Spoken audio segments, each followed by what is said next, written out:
Distinguished guests, ladies and gentlemen, I trust you enjoyed the refreshment and found the networking interval both refreshing and intellectually productive. Welcoming back for the 18th Multidisciplinary Seminar, having established a robust theoretical framework during our morning session, we will now maintain our academic momentum by entering to our second round of theoretical presentations. This session features 3 empirical papers that promise to expand our conceptual horizons further and offer fresh perspectives on contemporary research paradigms. To govern the deliberations, synthesize the findings, and guide the upcoming plenary discussion, it's my privilege to introduce both the chairperson and the rapporteur. Presiding over these second rounds of presentation as our session chairperson is Dr. Demis Gabriel, Dean of Faculty of Accounting and Finance, St. Mary's University, known for his academic leadership and commitment to rigorous scholarly inquiry. Dr. Demis will regulate the session's timeline, moderate the discussions, and facilitate the subsequent question and answer forum. Entrusted with the critical task of capturing the thematic insights, methodological database, and essential conclusions of this session is our rapporteur, Ato Abel Mazgaba. With 3 compelling papers, I call upon both the chairperson and the presenter to the podium. Please. Good morning.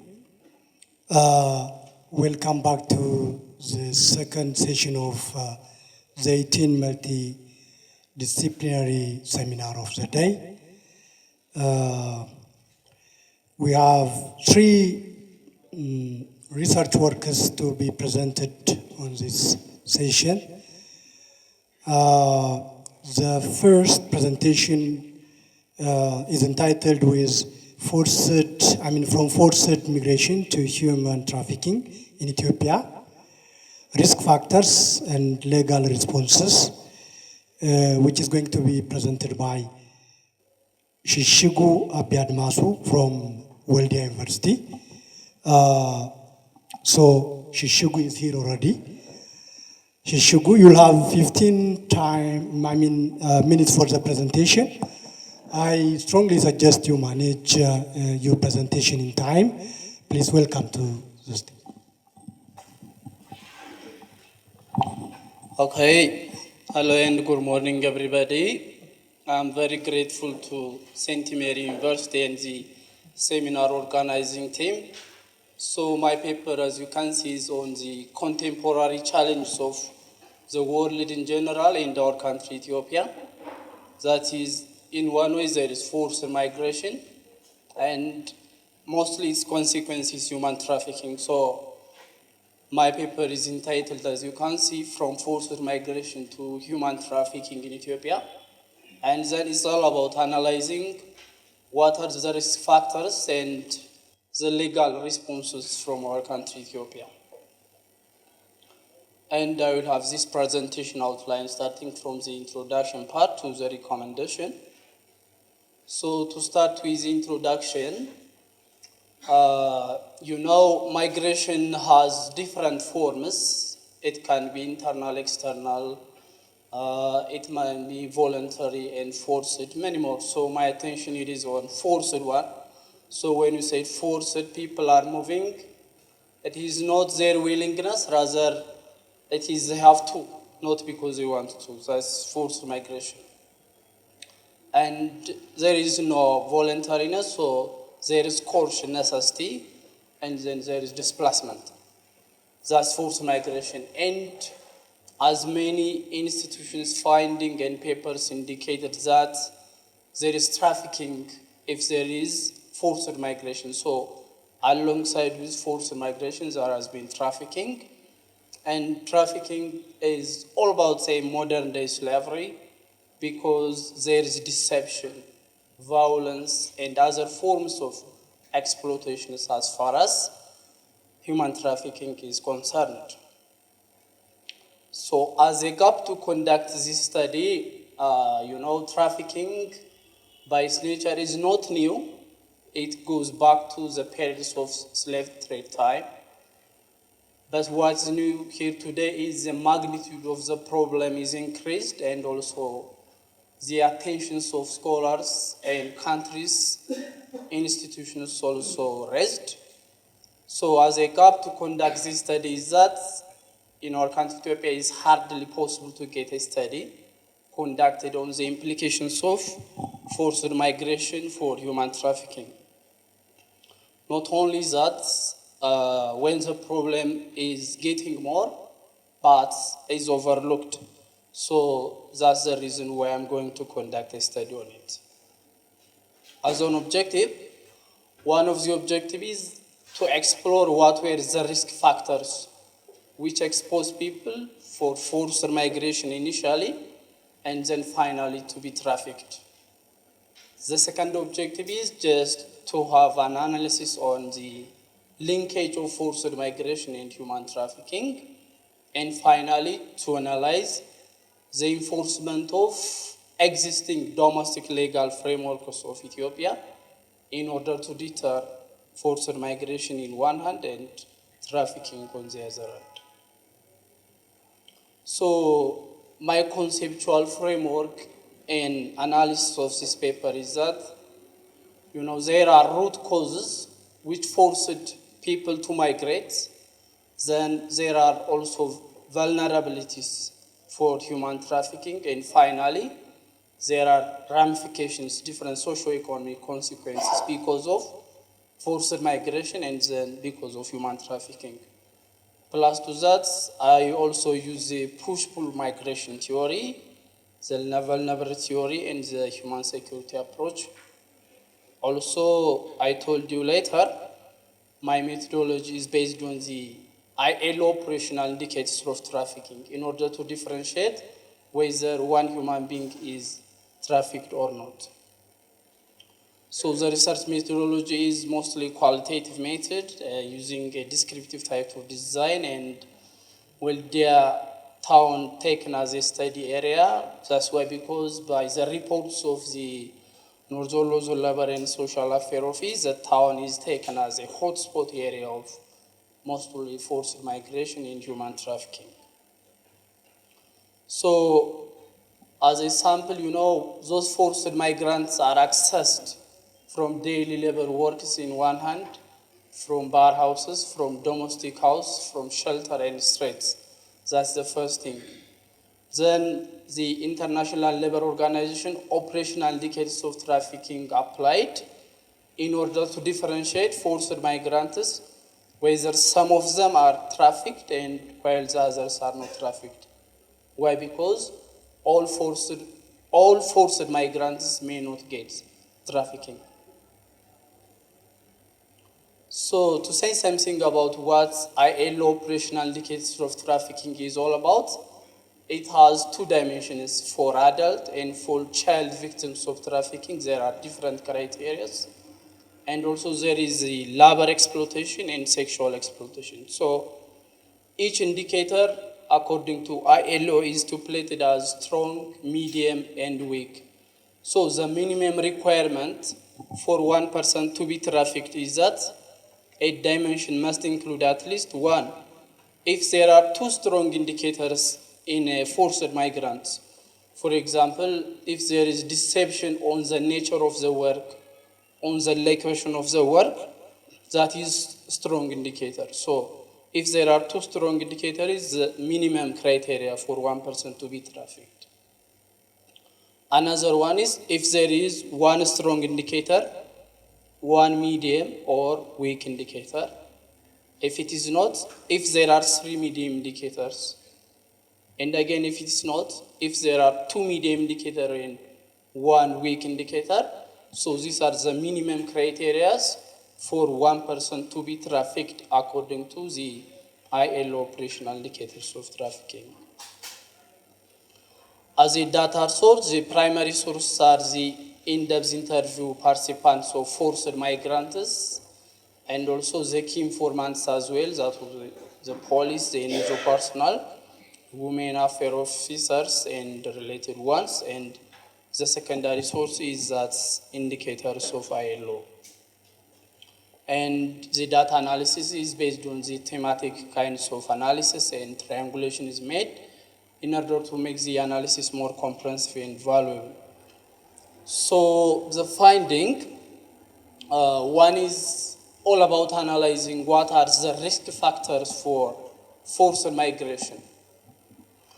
As most of the interviews indicated that, there are lack of access to land, especially in rural parts of the country. Plus to that, there are high demographic pressures and then land degradation plus drought. So this all brought poverty. So people have no option rather to forcefully migrate to another areas. Another one is unemployment by itself is a risk factor for persons to be forcefully migrated. Not only unemployment, but also underemployment is another risk factor, especially in urban areas of the zone. People who are employed are not satisfied, cannot lead life in the way they want. So they are forced to migrate, and that is a risk factor for the final trafficking of them. And again, there are migration chains and networks which force people to forcefully migrate because there are brokers and traffickers starting from their local areas, and also the families and peers pressure are also another risk factors. Another one is the political instability of the country and the different conflicts Ethiopia has experienced. So those political instability and conflict inhibit the different economic perspectives of the people, and then finally forced different peoples of the country to forcefully to migrate to another area. Having said this much about the risk factor, another objective of the paper was to make analysis on the linkage of forced migration to human trafficking. So based on that, significant number of forced migrants face trafficking in this study based on the ILO operational indicators of trafficking. For example, from 80 forced migrants, 7 were trafficked as the study took. And this is a very bold number from the perspective of trafficking, because even trafficking of one person is a very serious crime internationally. So what this indicated is that forced migration becomes a necessary step to the eventual exploitation in the grand scheme of trafficking. In relation to this, there are also aggravating factors for people to be forcefully migrated and then to have trafficked. One is those legal employment agencies are, in most of the towns, they are quitting work because of the security issues. One. The other one is the host areas of the migrants, especially unwilling to receive males. So males have no opportunity rather to forcefully, irregularly, and legally to migrate. Then that is a risk factor. Plus, lack of identity, work permit, and other necessary documents are also risk factors, and there is also lack of awareness on the risk and legal alternatives of the migration frameworks.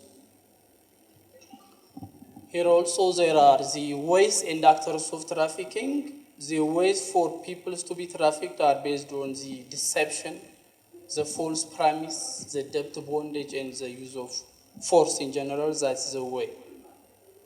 Whereas the traffickers are in general the brokers or dalalas, using deception and force. The employers themselves are also traffickers because they exploit the forced migrants with less favorable payment. And also the employment agents also. Employment agencies in the local areas are established legally, but their work in practice is illegal. So that's why they are taken as traffickers. So as a summary, the risk factors are the poverty. Most of them, as you can see, is economic related problems. So those factors forced people to displace and finally to be trafficked, and then risk is there as the end. Here is the final part of the paper analyzing the domestic legal frameworks in addressing the displacement and trafficking case of Ethiopia. One is the constitution itself. You know, the 1995, the current constitution of FDR provide a strong legal foundation for the fundamental rights and freedoms of Ethiopian peoples in general, and the right to freedom of movement and the protection of individuals from exploitation is clearly and legally stipulated. But what is the problem is that the enforcement mechanisms are often weak, and many individuals are remaining unaware of their rights. Even some peoples are not aware whether they are trafficked or not. That's the problem. Here is the second legal framework of Ethiopia to prevent trafficking in general, the proclamation number of this one. And this law specifically addresses the human trafficking and migration smuggling issue, and also outline penalties for traffickers and establish measures for victim protection and support. But the problem here also is that the implementation remains inconsistent, especially limited resources allocated for the victim support service and the awareness campaign. The third one is the National Action Plan Against Human Trafficking. Okay, so this is also a strategic approach to combat human trafficking through the 4 P's, that is prevention, protection, prosecution, and partnership. And it aims to strengthen the different institutional framework and enhance cooperation among stakeholders. But similar to the previous one, the effectiveness of the plan is contingent on adequate funding, interagency collaboration, which are lacked in practice also. The fourth one is the Ethiopian Labor Proclamation also. It regulates the labor relations in Ethiopia and provisions aimed at protecting workers from exploitation, including trafficking in labor markets. But here again, enforcement is often weak, particularly in informal sectors, where many vulnerable workers are employed and then exploited. That means to be trafficked. So based on this, what is the conclusion is that, the exposure of forced migrants to human trafficking has been overlooked in our case, even if weighty numbers are getting trafficking, that's one. Plus, limited attention is given to the structural drivers, especially the economic ones, because the laws are mostly applied on penalties, but the case is not that. And existing responses focus largely on criminal punishment, as I have told you, but the problems are mainly economic ones. So the legal frameworks alone cannot eliminate trafficking unless socio-economic interventions are needed as a conclusion. Based on this, what can be recommended is that, poverty reduction and employment generation activities need to be, because most of the forced migrants are the poor one and the unemployed ones. Plus to that, law and policy revision are needed, because most of the laws are focused on penalties rather than another cause of the trafficking. So it's also needed to safeguard the security of the country, because that is one risk factor. And finally, enhancing of community awareness and interagency coordination to avoid or combat trafficking is another recommendation. Thank you very much. The second presenter, the presentation will outline a compartmental model of internal migration and urban integration dynamics, stability analysis for sustainable displacement solution Ethiopia. that will be presented by Abaina Kabede from Hawassa University. Please, Abaina, welcome to the stage. This particular presentation is already exchanged by the work of Abdi Tazarra, who is not here due to forced issue. He will present his paper in the afternoon session. But for now,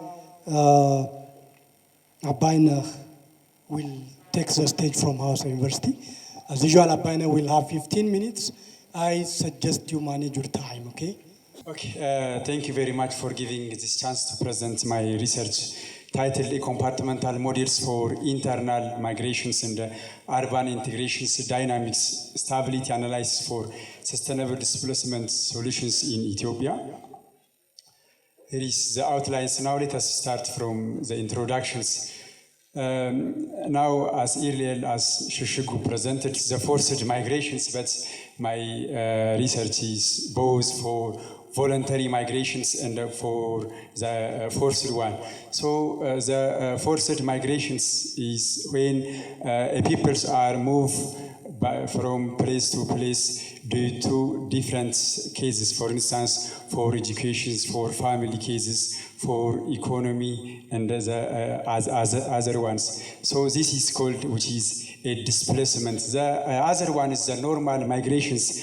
Those are individuals who are migrate from one place to another place. Internal migrations, particularly the total migrations of urban regions, accelerates the country urbanizations and increase urban populations. This is what we have seen in our countries. So our country, Ethiopia, one of the largest internal displaced populations in Africa.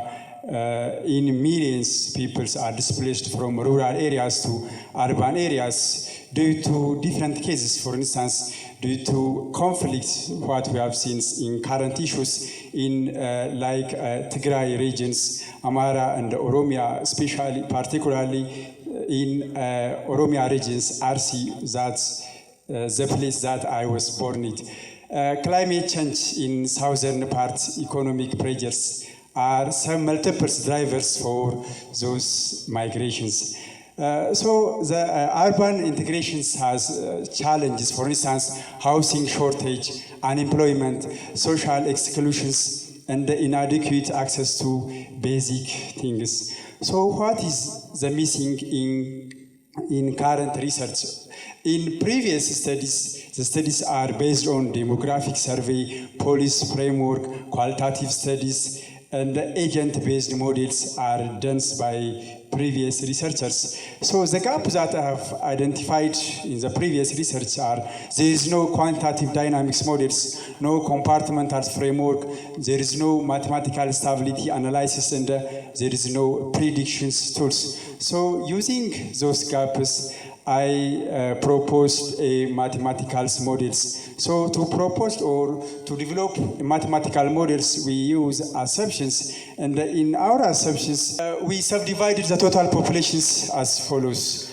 We subdivided the populations as displaced, or which is the forced migrants. The second populations as in transit or the migrant. The third one is integrated, which is denoted by I. R is which is for return. Therefore, we subdivided into 4 classes. The first one is S or displaced. Displaced or S is indicates an individuals who has been displaced from their origins, locations, and they are vulnerable to migration process. The second one is E or in transit or in floating class. Those are an individuals who are in the process of migrations or an individuals who are living in temporary settlement.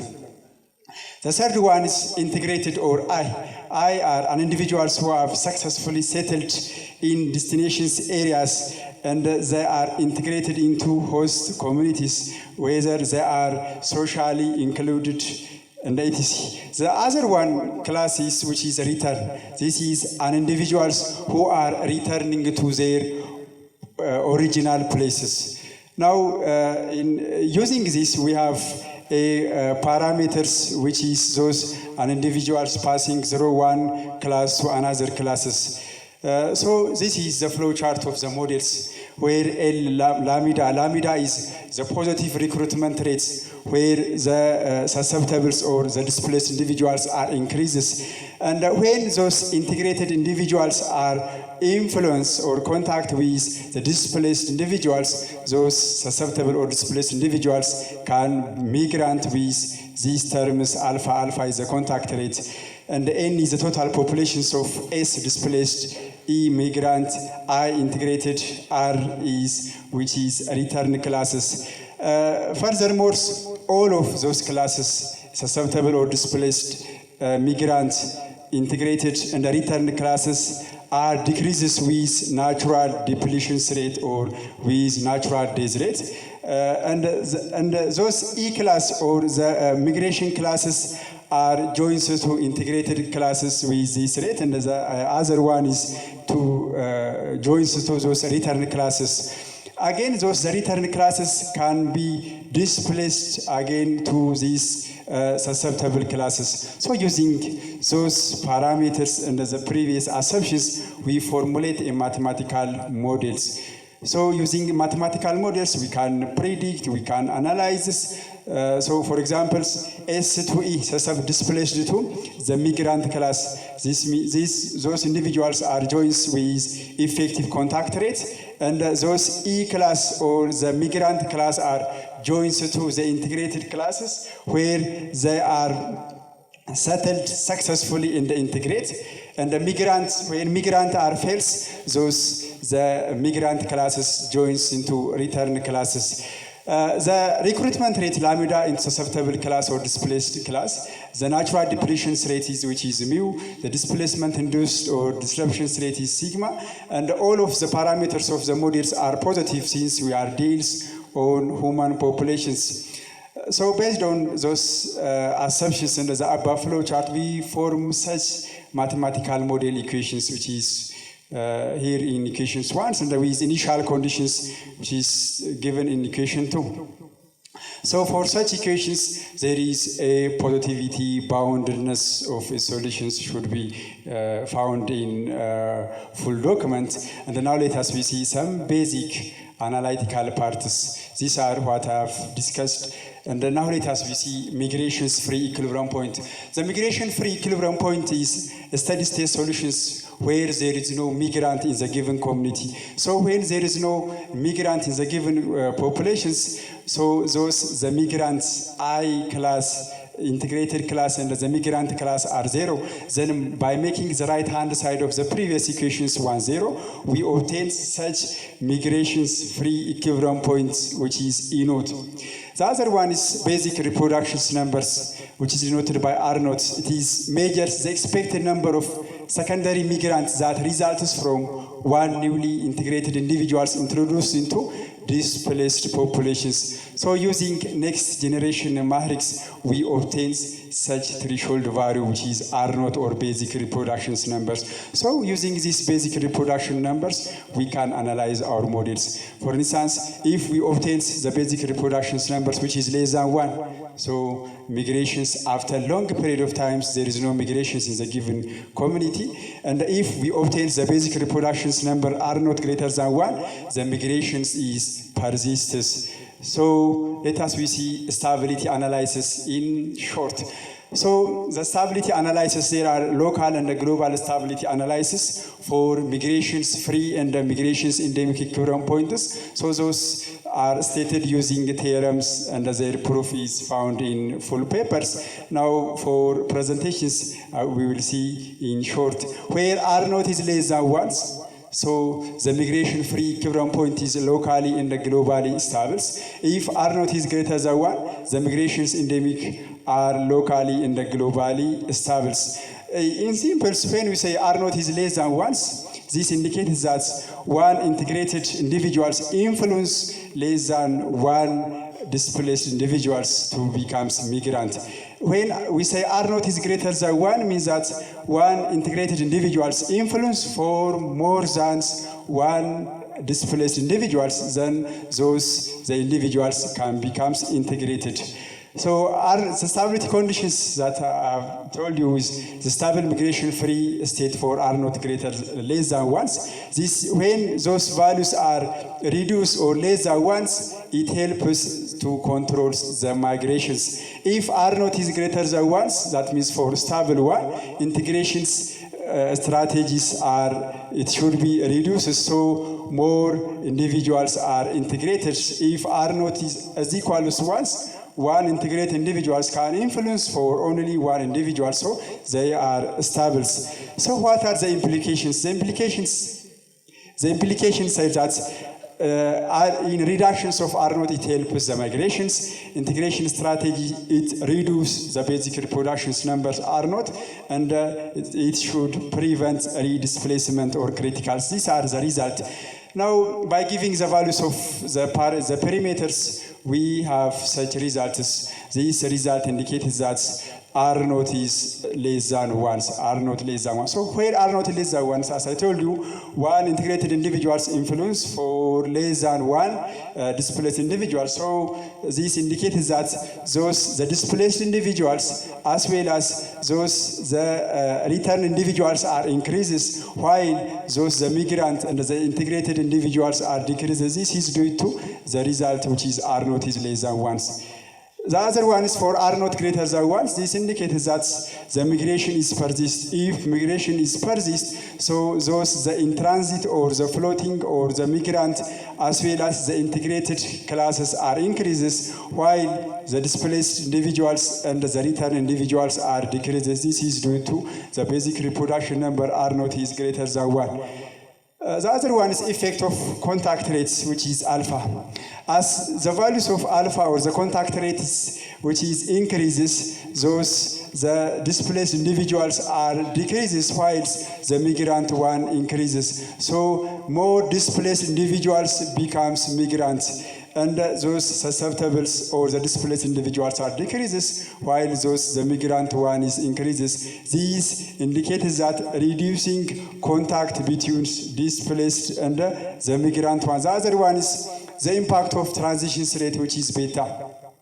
As we have seen from these figures, as beta is increases, that means as the values of beta increases, the migrant class are decreases, while the integrated one is increases. This means migrants are transitions to integrated status, so integrated individuals are increases. So accelerating transitions from those floating migrant to integrated is shown using these figures. The other one is impact of integration success or theta. As theta values increases, the integrated individuals are decreases, whilst the return individuals are increases. Therefore, investing integrations programs yields positive for return individuals. The impact of return reverse, that means gamma, where redisplaced values are increases, so more return becomes displaced against. That means the displaced populations are increases, while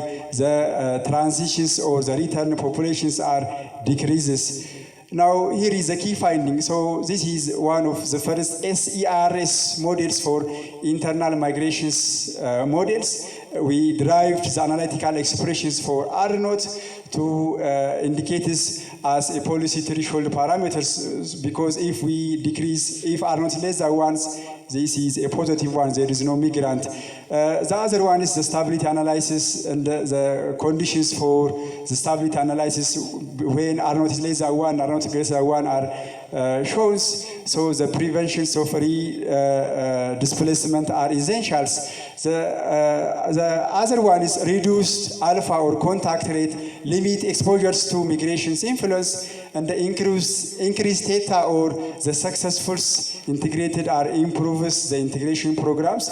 Increase beta accelerates the transitions, reduce sigma or minimize the disruptions factors, and optimize delta, that means balance the proportion. So this achieves the basic reproduction number R naught less than 1. That means if we reduce alpha, increase theta, increase beta, and reduce sigma, then we obtain R naught is less than 1. Now here is the future work: optimal control, spatial dimensions, age structure, seasonal effect, climate integrations are our future work. And the limitations, one is I have not used the real data, I have used using secondary data. So data needs accurate parameter estimations from the field data, and the calibrations with Ethiopian displacement data, and the integrations with GIS and remote sensing are some limitations.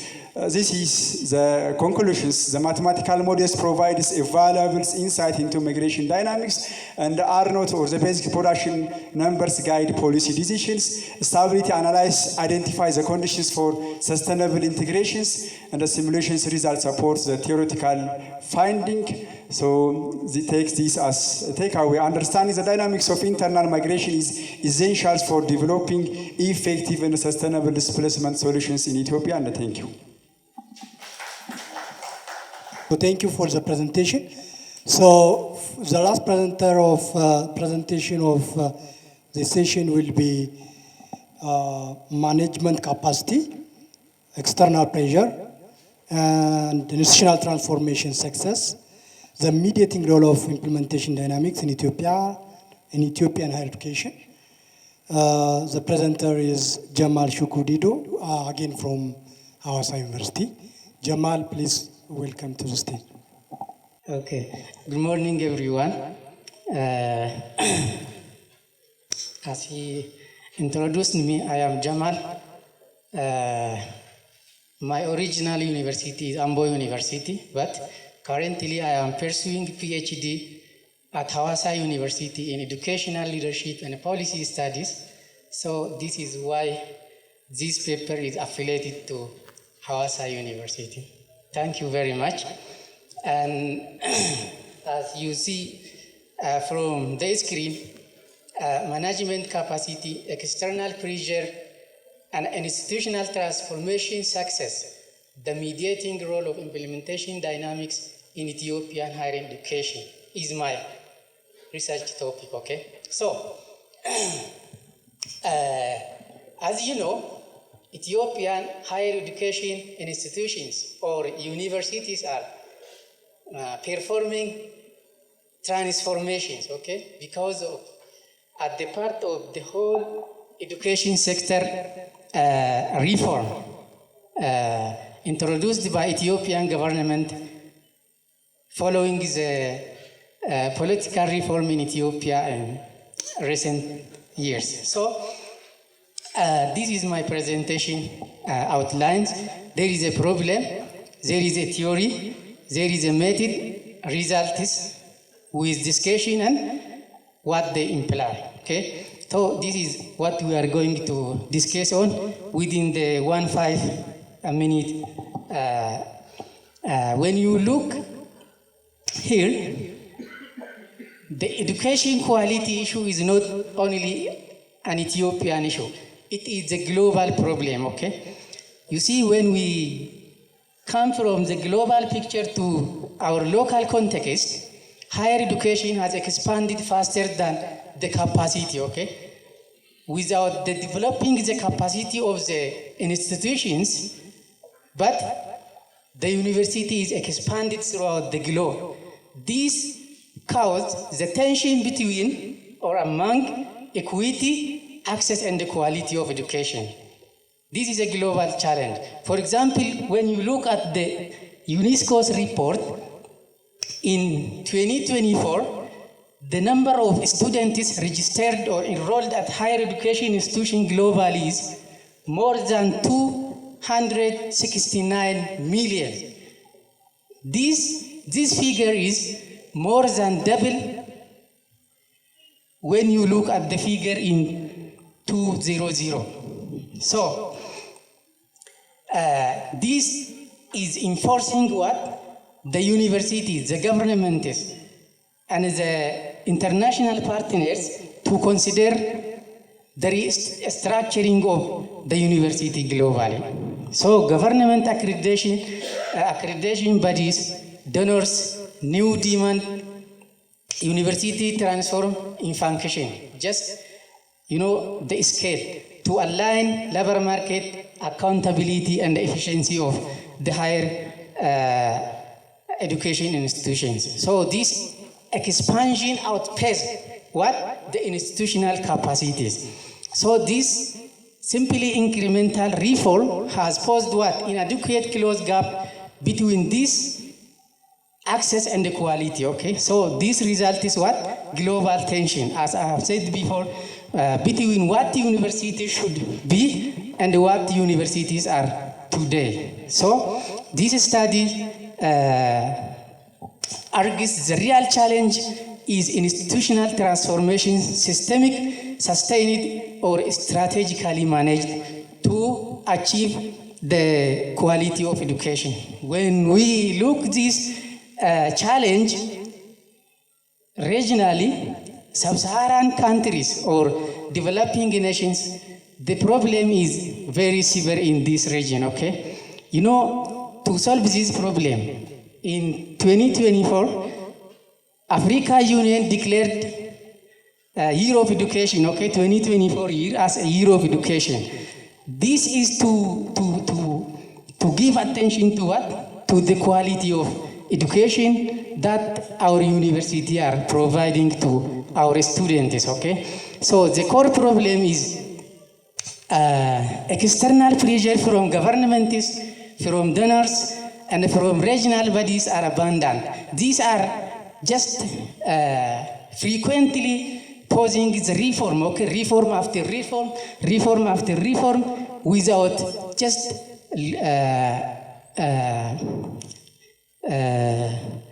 gaining the result from the first reform, then again we introduce another reform. This is a very challenge in sub-Saharan African universities, okay? Come to Ethiopia, you see the expansion rate. In 1991, Ethiopia had these two universities, but today we have more than 48 universities expanded. This expansion, though it answers the question of access, it poses the question of quality and program alignment with the labor market, okay? So, to solve this problem, Ethiopia introduces higher education reform. You see, you know, education roadmap, those who are in the field of education roadmap, then education sector development 6 document, then education policy 2023. This, following this, Ethiopia introduced reforming higher education. So Ethiopia differentiated its university into 3 categories, which is University of Science Research Universities, University of Applied Sciences, and General Universities.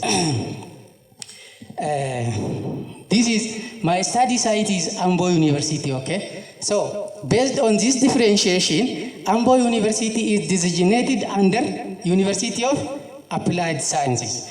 So, in the past 3 or 4 years, the Ambo University is transforming itself from comprehensive to University of Applied Sciences. So, what is the role of management capacity, external pressure, and implementation dynamics to predict this success, transformation success? So, due to this reformation, Ambo University is shifting its mission, okay? By the way, University of Applied Sciences is not new to the world because it introduced during the Industrial Revolution to align the skill with the need of industry, okay? Then this university is very common in Germany and Finland. So Finland and German University of Applied Sciences are common in the world and the model for the rest of the world. So Ethiopia is following the model of Germany, okay? So from comprehensive teaching towards the applied, practice-based or outcome-based education, research and community engagement is the core focus of what? University of Applied Science, okay? If you are teaching in University of Applied Sciences, you don't simply go to the class as usual and good morning students, today we are going to, no. It's outcome based, okay? Like TVT education. So it requires what? Complex change in government and in governance, arrangement, leadership practice, and implementation process. So how does Ambo University, the university like Ambo University, convert this external pressure reform into meaningful change? When we come to Ethiopian university context, always reform is externally imposed on universities. It is not internally initiated.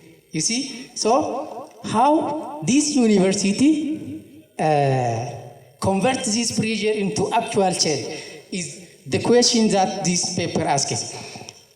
This is the research gap. Previous studies examine leadership separately, policy research separately, reform evaluation separately. But this study focus on the integration of this all to predict the success of the transformation. This is the gap. So these are the basic research questions, okay? How do this institutional management, external pressure, and implementation dynamics influences institutional transformation success? Is there a relationship among these? Or to what extent this management and external pressure predict transformation success at Ambo University? I have two theories and one model. Only four. Sorry. 5. Okay. My theory is open system theory. You know, which says input, process, output. Okay. And a triple helix model who suggests that to be successful, 3 parties should have to work together, like government, universities, and industry. There must be integration among these 3 parties to be succeed in transformation, specifically in the context of changing to the University of Applied Science. The other one is transformational leadership theory. So this is the theoretical and the framework of my study. This is my conceptual framework.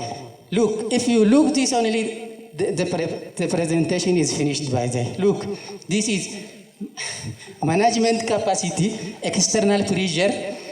There is the mediating variable, which is implementation dynamics, and there is the output variable, which is transformation success. So the broken line is implies the direct effect on transformation success, while this those lines shows the indirect effect on the transformation. So the solid arrows. This is my hypothesis because I have 7 hypotheses. 2 are indirect and the 5 are the direct ones. So post-positivist paradigm is followed. There are 1018 academic staffs at Ambo University, and using coherent this formula, my sample is calculated and 371 is observed. But the returned questionnaire is 307, which is 96.5% return rate. And 60 colleges are selected randomly, and there are the number of academic staffs represented their college. Okay, this is how sample is. The data instrumentation is questionnaire for management capacity, 14 items. For the rest, 5 items are there. These are content validation and internal consistency validation has been done, and these are the profile of the sample participated on this research, and then these are the findings. Okay, external pressure is high. You see, on our universities, implementation dynamics is also high, but transformation success is below the average. So what this imply? The model fit. I used the regression, multiple linear regression model. So 92.9 of the variance is explained by the management capacity. So this is the result. External pressure, beta, t-value, p-value. So it is supported. Institutional management is also supported. And when you see here, indirect effect is greater than direct effect. So the conclusion is implementation dynamics is partially mediated the success. This is mediation model. The model I used process for model to calculate the mediation. So as you see here, indirect effect, direct effect is greater than indirect effect. Management shapes outcome what? Through what? Through culture, resource allocation, and staff motivation, not formal implementation alone.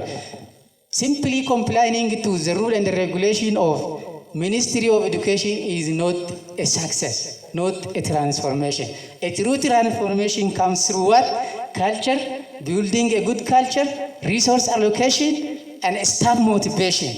So this is the conclusion. All 7 hypotheses are supported, and then the discussion, the gap is here, where the situation where the volume of what is the gap, the implementation ceiling. This is the concept which Fulan says a situation where the volume of reform mandate exceed what? An institutional realistically process and convert into change. So this is the reality in Ethiopia based on my data, okay? Based on my data. So management capacity is there, and this is my recommendation. Before that, there is a limitation. The limitation is a higher value, as you see. R value greater than 8 is not recommended in social science. This is not due to redundancy of the questionnaire or other problem, because multi-coloniality issue is also solved and the model is no problem. So R value, increased R value is due to the very interrelated concept of management and leadership, okay? So you have to understand like this, though it is like this, but I take it as a limitation because high R value is not recommended in social science research. The other one is cross-sectional studies. The data is collected at one time and from one institution, and this is another limitation. Other limitation is self-responded questionnaire. This may pose the bias, okay, in response.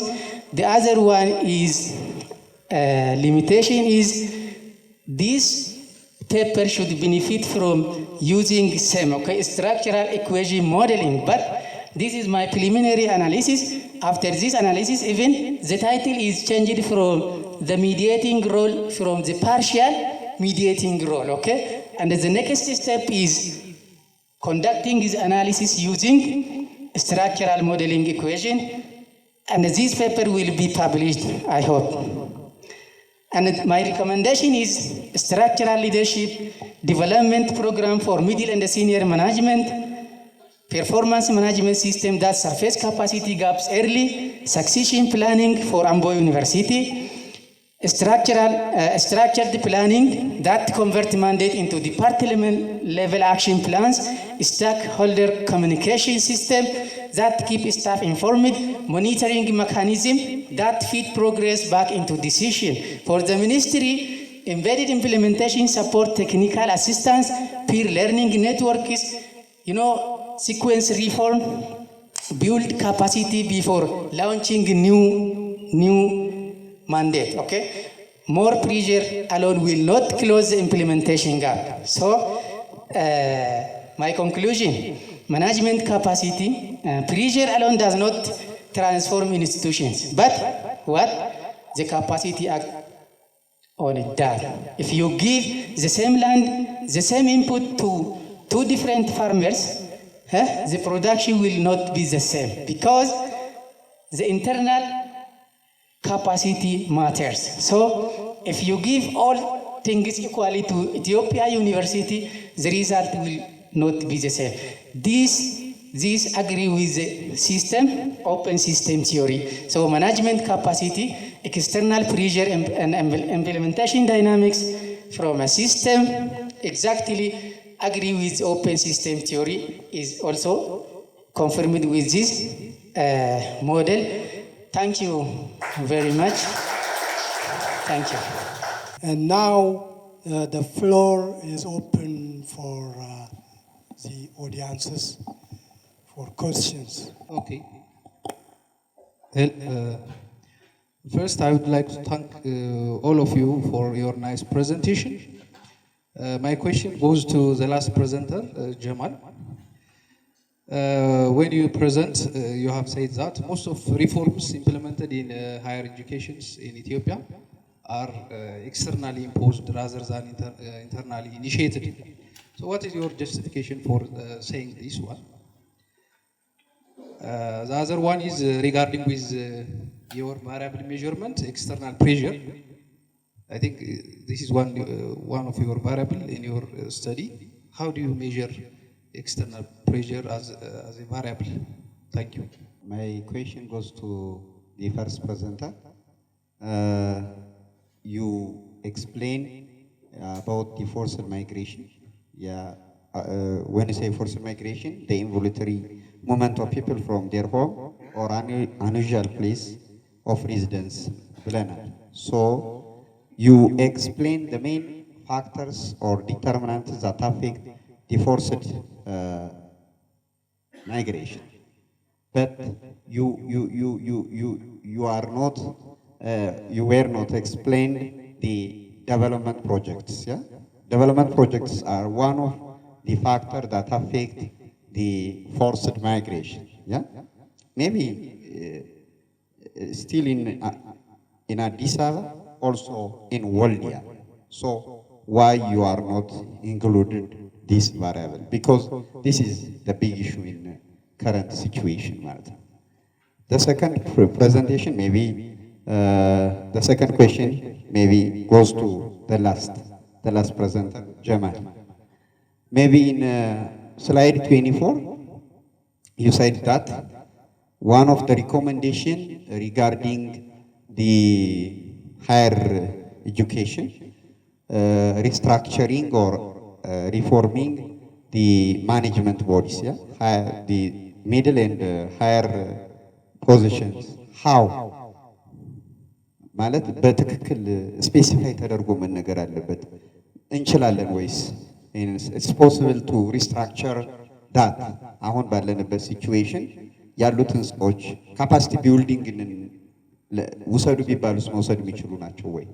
ይሄንንም አብረህ ብታየው ከሪስትራክቸሪንጉ ጋር ማለት ነው። Thank you. My name is Abebe, School of Graduate Studies St. Mary staff. And now I'm starting to forward my questions, starting from Jamal.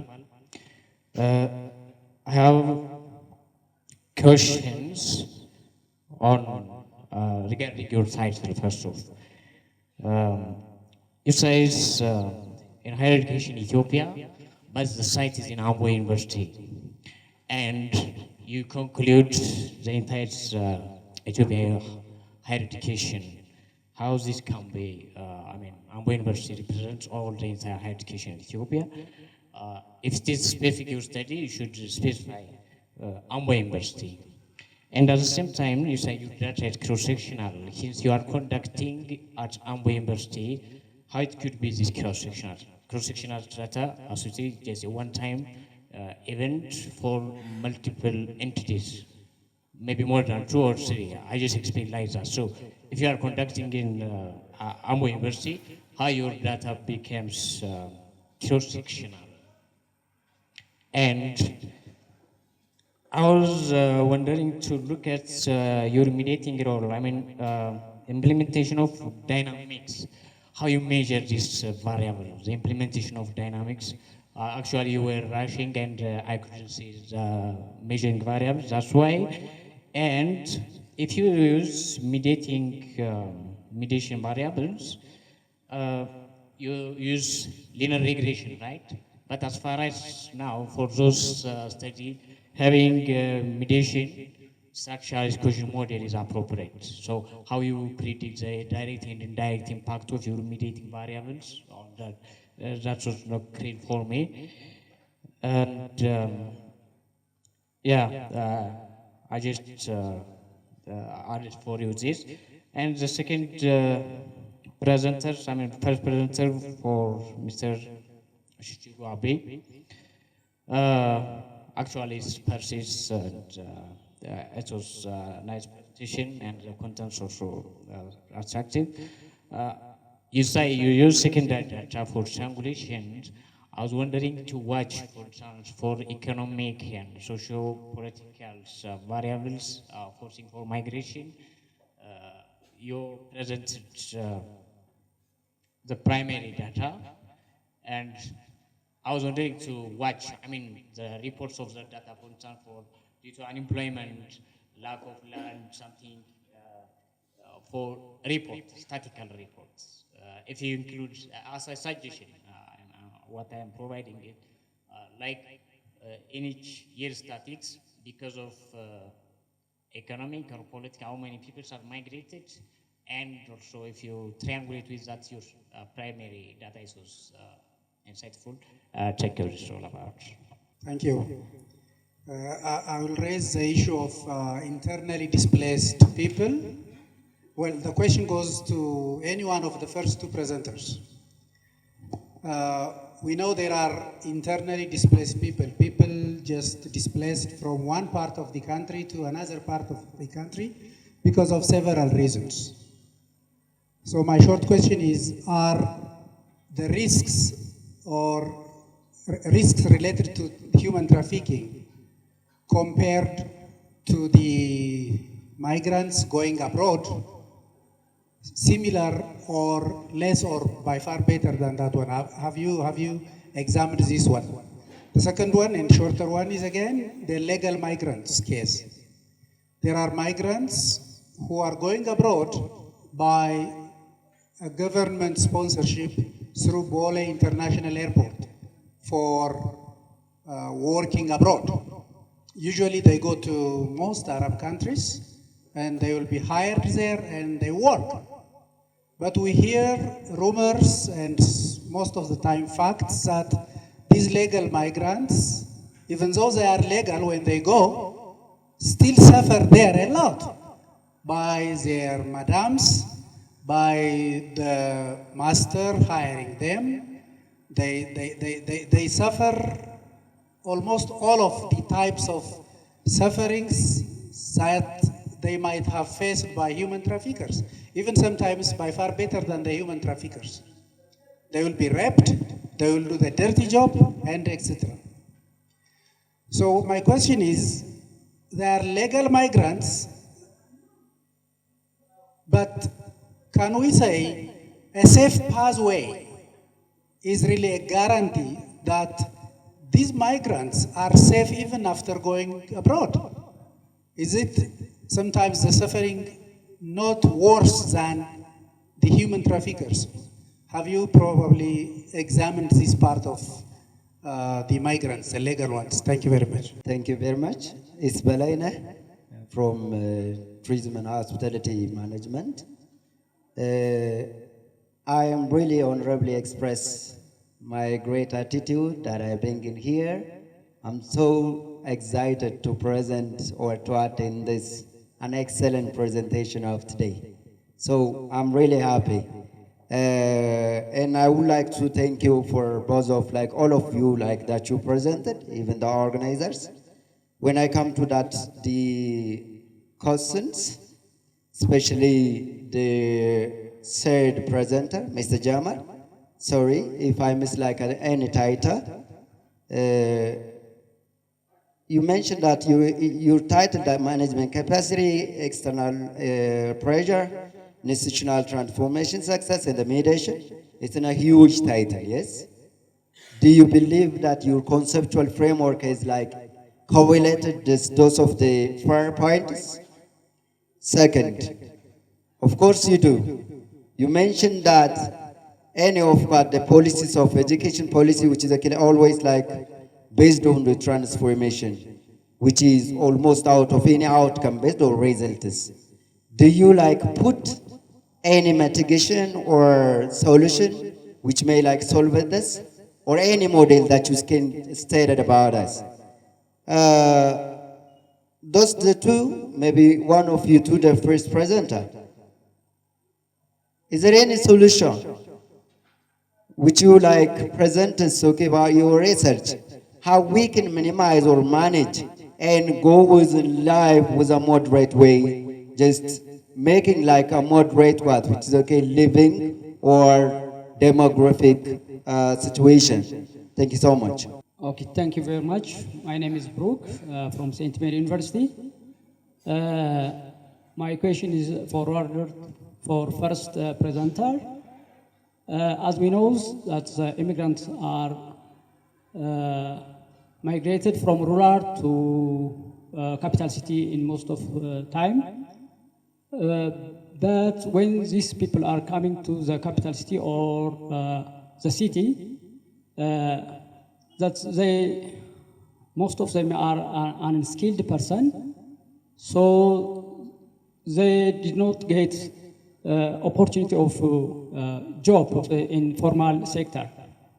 So they are immediately absorbed by informal sector. But currently, as we know, that the informal sector, like the street vendors and others, are, because of our country agenda of beautification, are removed from the street and even from their work area. So, if you know about the theory of right of the city, that it is incorporated so many things about related to this issue. So, your study is how do you observe or analyze these situations that the people are migrated from rural to the city or the capital city, and they are pushed again from the capital city. But is there any valve or any space for them to be survive in if you assess through your that study, tell us some things. Thank you very much.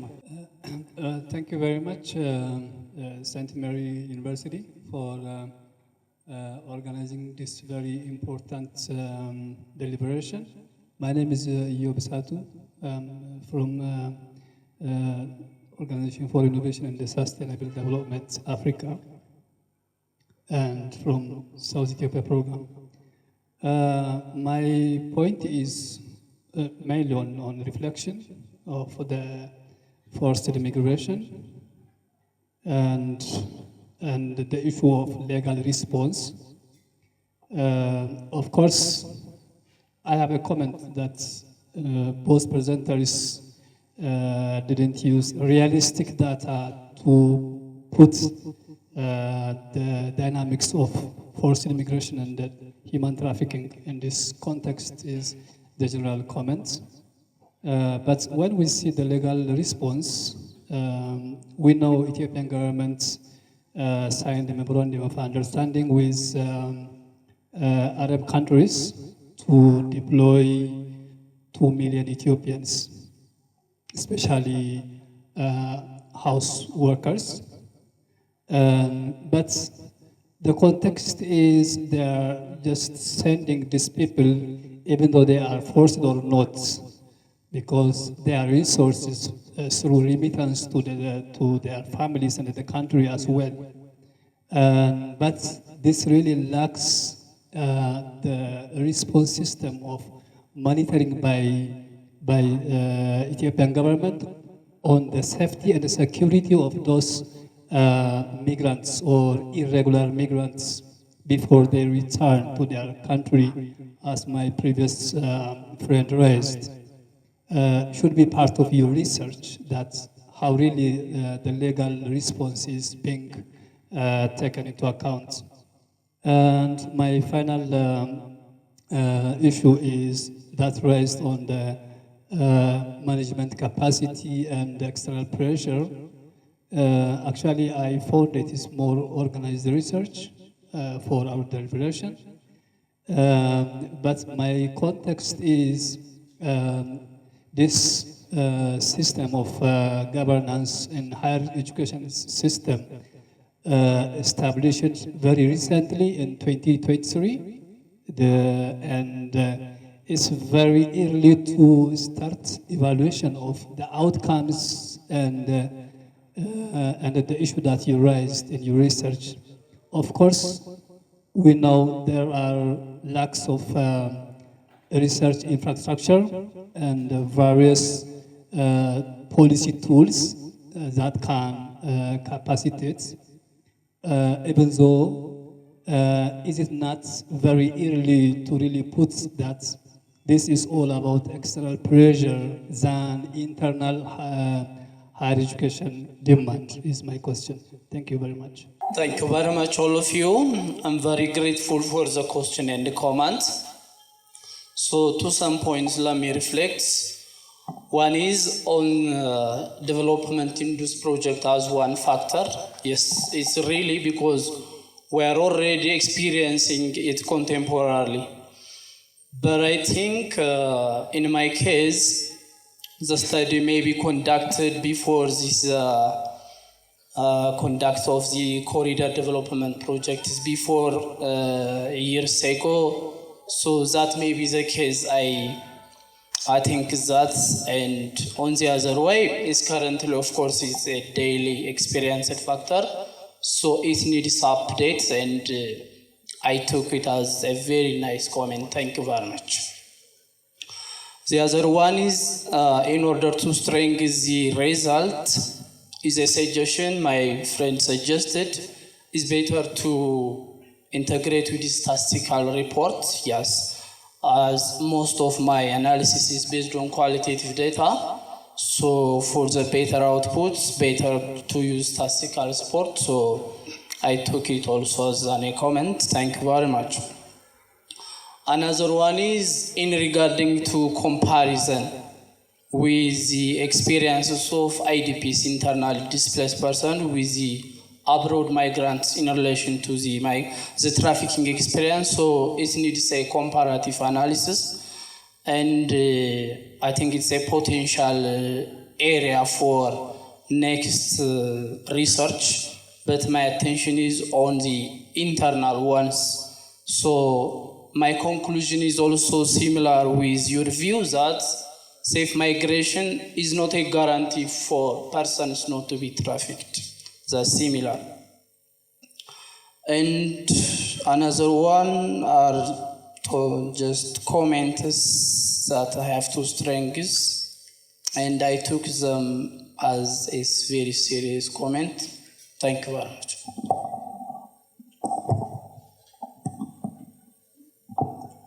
Okay, thank you. Most of questions are for the other presenters, but no real data are used. Yes, I used secondary data. And the other questions are related for internationals or for legal migrants. This is not my focus. I focus on internals and what I have seen in my locations. And there is no another questions for me. If there is, you may told me. Thank you. Thank you very much. Sorry, our audience, for your constructive comments and questions. By the way, I like academic debate, okay? What makes it different from other meetings is you argue and debate with respect and reason. I am happy to be here, and I would be happy if I had Dr. Sarawit here in the room, okay? Because I go and touch the wound of all Ethiopians, okay? That's why a number of questions is directed against my presentation. Thank you very much, okay? I'm proud of myself, okay, to be asked with these great academicians. When I come back to your question, by the way, your name, I forgot, sorry. Nwai. He said, what is your evidence to say the reform is externally imposed? Bro, I can give you a document that given to the universities by ETA, you know, Ethiopia Education and Training Authority. Even there is a rubric that measure every action that university should have to do to be a research university, University of Applied Science, and the General University. Okay. If you don't comply to that rules and the regulation, even the university can't be accredited as a university itself. So this is a clear indication of externally imposed reform. This is why the issue of autonomous university is integrated in the reformation, okay? If it is autonomous, the reform should be initiated within the university. But currently, a number of Ethiopian universities is governed under the Ministry of Education, and all reform comes through the ministry, and they have to comply to that rules and regulation. This is a clear evidence. I can give you a document, okay, if you want. So, the next one is restructuring middle management. Is it possible? Is the question. Yes, even in Ambo University is already started, bro. If you don't restructure, you can't be a University of Applied Science. You have to comply to that rules and regulations. The other one is how can you conclude a single university result to the whole Ethiopia university? The question raised by, bro, no, the conclusion is not for all universities, by the way.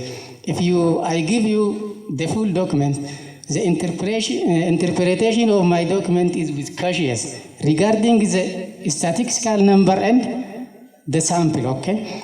This is only for Ambo University, and I and my professor is already agreed. This is a preliminary analysis. This answer also works for the participant asked, isn't early to say? It is early, by the way, but this is a preliminary analysis, and we are developing this paper to PhD dissertation in the future, okay? Thank you very much. The other one is the framework, okay? My conceptual framework includes all the variables, okay? No variable is missed from the conceptual framework, but I can recheck it if I missed a variable. How could you calculate direct and indirect without using the sum is another question. There is a way to calculate direct and indirect effect without using sum, using SPSS software. But you have to add or extend the software by adding process, okay? Process YAML software developed by Canadian statistician.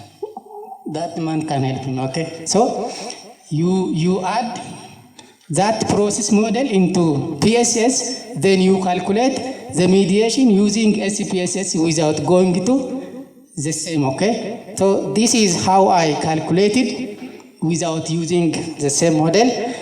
And thank you very much. I think I tried to address all the questions. The rest is comments and suggestions that can help my work to be fruitful in the future. Thank you to be here today. Thank you very much. Okay, thank you very much, all the presenters, the rapporteur as well, and the participants for your active participation. And please come to the stage. On behalf of RACMO, and executive leadership of St. Mary's University, we express our deepest appreciation to all this morning presenters, session organizers, participants for your rigorous and vibrant engagements. To honor your valuable contributions and provide the opportunity to informal networking, St. Mary's University cordially invites all delegates, guests, and participants to join us for lunch, which has been prepared in your honor on the first floor on the next building. As we break for this lunch time, please note that our afternoon agenda features equally critical and groundbreaking research presentations. To maintain our academic momentum and respect our institutional timelines, we kindly urge all presenters, session chairs, and participants to return to this hall promptly. We shall officially reconvene at exactly 2 p.m. in the afternoon. And thank you so much, and I wish you to enjoy your lunchtime. Thank you so much.